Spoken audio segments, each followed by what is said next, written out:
Look at this rim. It's unreal. Wow. That is absolutely gorgeous. Hey guys, welcome back to another GCM rig review. Yeah, this one's going to be a bit unique, so here we go.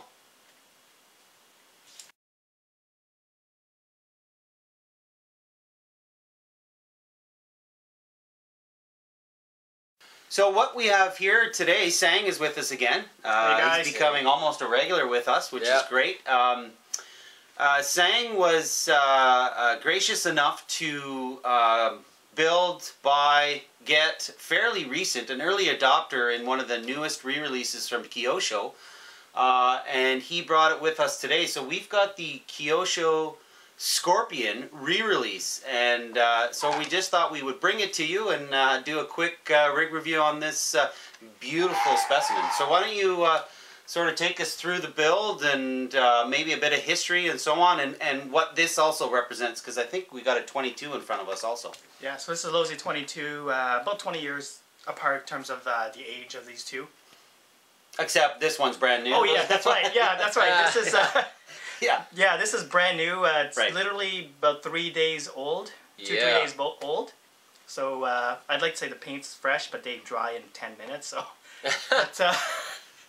but there's fresh. A bit of a history, right? Like, so tell us how this came to be originally in 1982, if I'm not correct. Yeah, I don't remember this that Kyosho had a Scorpion like this way before my time when I started in RC about 86 or so when I started. Sure. Actually, I remember the Ultima, the Kyosho Ultima, which is somewhat similar to this one here.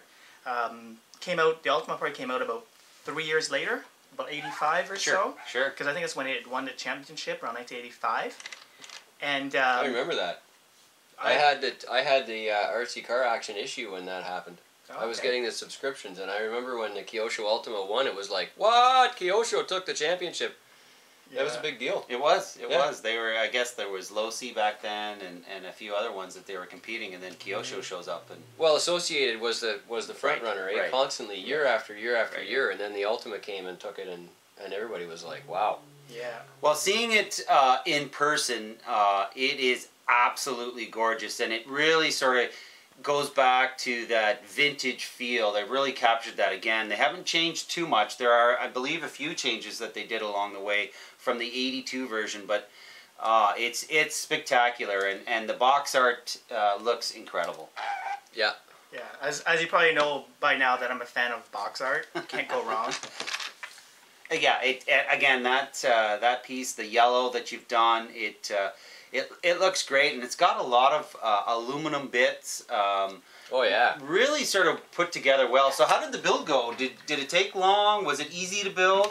Yeah, so kind of reminds me of when I got the Fox. I start with the body first. Right. Because that's one thing that I like the least. Okay. So luckily this came very easy. The body was already trimmed. As you know, most of these body, like these Lexans, you have to cut all around. You got to file it.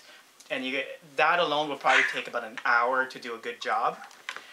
So this is already done. Okay. So the only thing I did, of course, I have to wash it using dish soap, and I use a little bit of abrasive sponge kind of thing. Okay. I forgot what it's called. But anyway, it's a little bit rough, so just to rough the surface a little bit. Sure.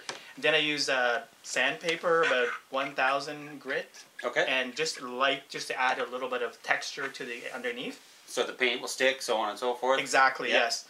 And you can't see that at all from the top. No. Like the paint is so mint, you'd never know you sanded it or whatever. The finish is incredible. Yeah. Really incredible. Yeah, so after that, I used Tamiya paint. Okay. Tamiya Polycarbonate Paint. Sure. On this part, though? Yes, on that part. Yeah, this is a two-piece. There's a tub chassis underneath, which I'll take over to take the body out in a moment. Sure, yep. So the bottom part, the tub chassis is already yellow. Okay. Okay. And the top was clear. So the closest paint that when I went to the hobby shop that I could find is Tamiya paint. Okay. Here. And if you look closely, it's a little bit lighter than the bottom.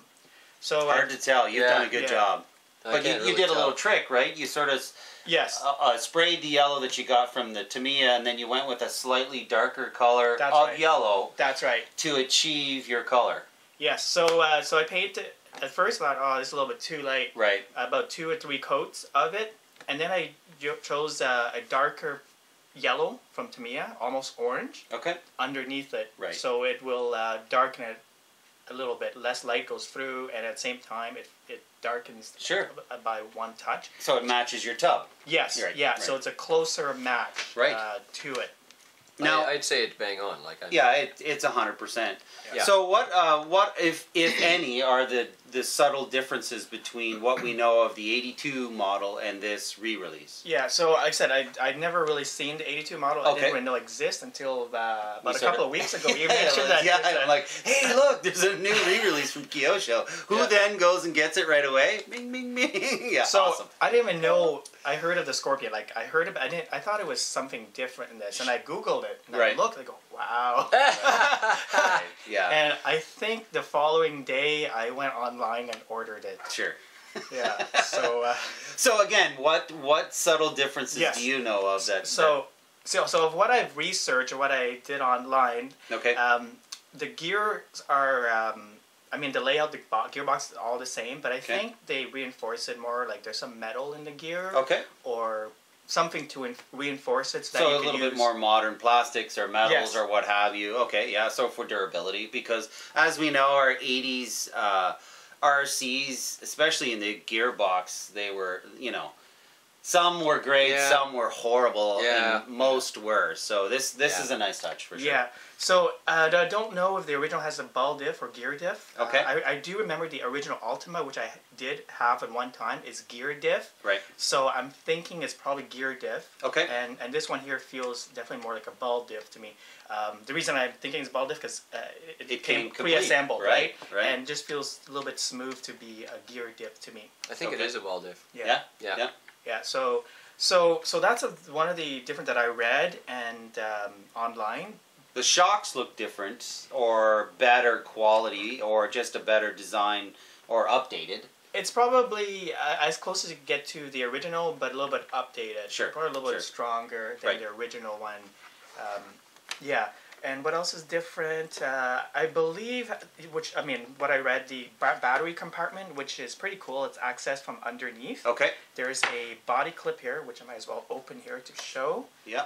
Take the body clip off. Oh, here. So then here's the cover. Okay. Lift it up, and it just pulls right off. And here's the battery cover. Wow. Super convenient, right? Like that's what you want for sure. Yeah. So you could probably see the Dean's connector from a speed controller, which is nice because then you don't have to take the body off every time you have to charge the battery or change the battery. Okay. Yeah. So. Well, while it's upside down, it's got a really unique to me, anyways. This rail design that they have. So you've got all of your components on the back.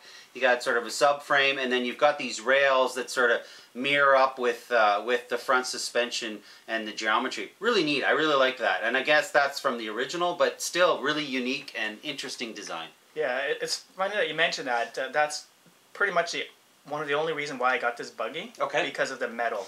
Right. Yeah. I just love metal or aluminum, whatever. Just the looks of it.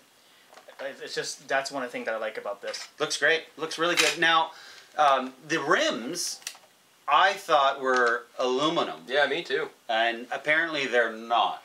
No, they're. I like to say they're aluminum, but they're plastic. But the finish is just unbelievable. Amazing. I mean, it really looks like the real thing.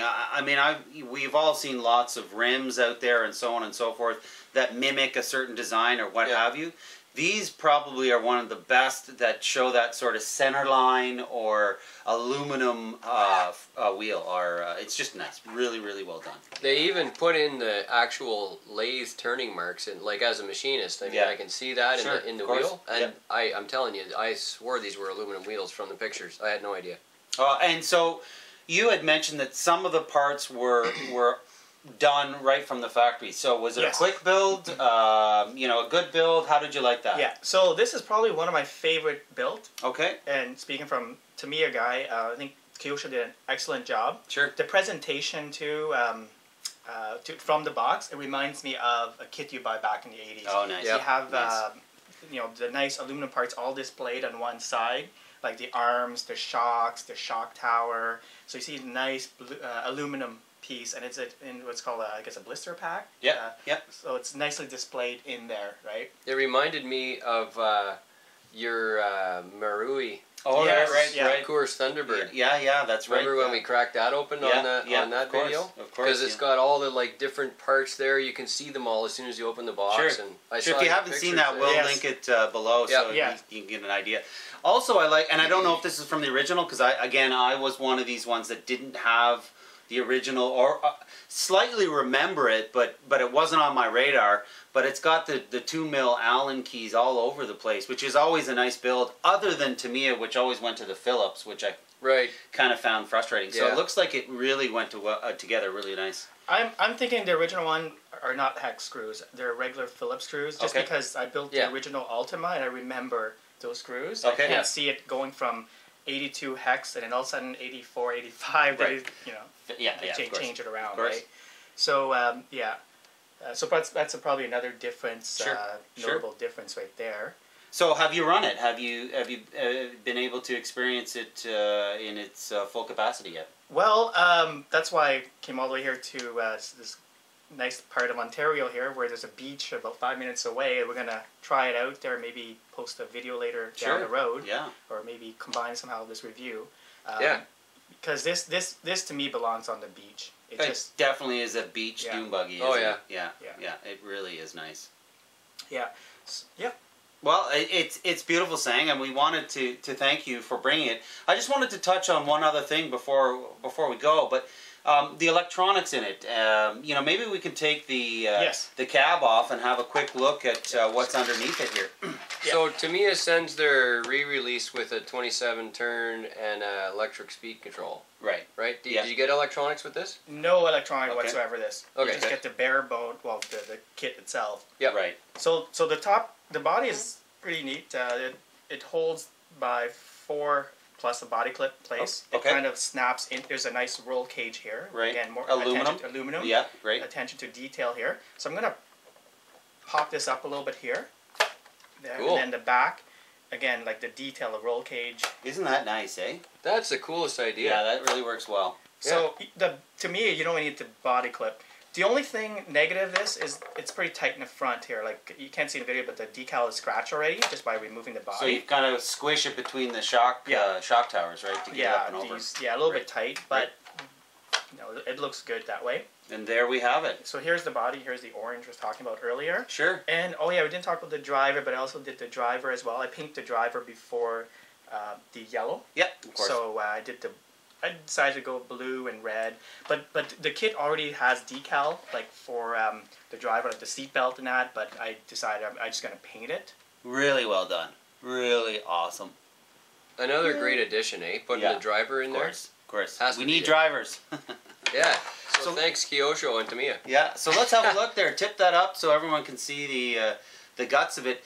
Really a sort of a tub design, or traditional tub design. Really well laid out. Looks good. Really nice piece. Really nice, awesome, clean, good design. It's kind of like a tub design in reverse, right? Because, I mean, most of the tub buggies that I ran when I was running dirt tracks, you got to take the lid off, put your battery inside. Right. Good point. So this is kind of like a reverse tub, right? Sure. So you've got that bottom battery loading. Right. But then all the electronics are still covered up. They're still protected from the dirt and the sand and the water. And I really like that design. That is a good idea. Awesome. Looks like you're running a vintage or slightly vintage motor in it. The Kyosho Mega motor or what have you. Yeah. So there goes the heatsink. So I looked through my stuff, and I only have 2 Kyosho motor. One of them is a modified motor, which is like 13 turn, which is going to smoke this speed controller here. Yeah. And just this one here, it says Kyosho Mega stock motor. I'm not exactly sure how many turn. It looks like 22 by 1. Does that mean 22 turn? Yeah. Outlaw 22 stock turn motor. and 1 winding. Right. Okay, so it's a 22 turn motor, stock motor. So I probably think it's probably a good combination of this one here, because I don't want something too fast. And the silver, I was going to put silver can, but that's pretty much all I run. Well, it's a Kyosho. Plus it's Kyosho. Yeah, that's right. Of course. You got to match it up, right? Yeah, exactly. Of course. Yeah. So I got this super stock Kyosho motor here, And I can't really tell how fast because I only ran in the house just for testing electronic. But it seems very fast. It takes off. Yeah, I didn't want to wreck the house with this because it's probably going to do some damage to the wall if I full gun it. Then the other electronics is just your basic Tamiya speed controller and your Traxxas servo and your Spectrum receiver. Nothing real special there. Cool. Yeah, but there's a lot of room. You could put pretty much any electronics you want in here.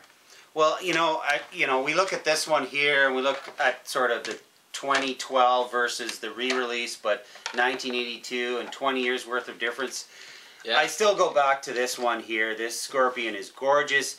It reminds me of a sand rail dune buggy, and it looks like one that you would see on the dunes back then, or to me even now. This is nice, probably your true thoroughbred, but it looks like an alien to me. That's my opinion. I know they're incredible. This is state-of-the-art, kind of alien looking again. But this, with its classic design, beautiful sort of rims, really well done, really good build. I really want to thank you for bringing it today. Yeah, you're welcome. We're going to go out to the beach now. It's a beautiful day here. We've got a beautiful beach, and we're going to see how this thing performs. So thanks for watching. Subscribe, comment. We'd love to hear your comments about this. Thanks, Sang, for being here. And, if you like it, like it. Thanks, guys. Bye-bye. Thanks.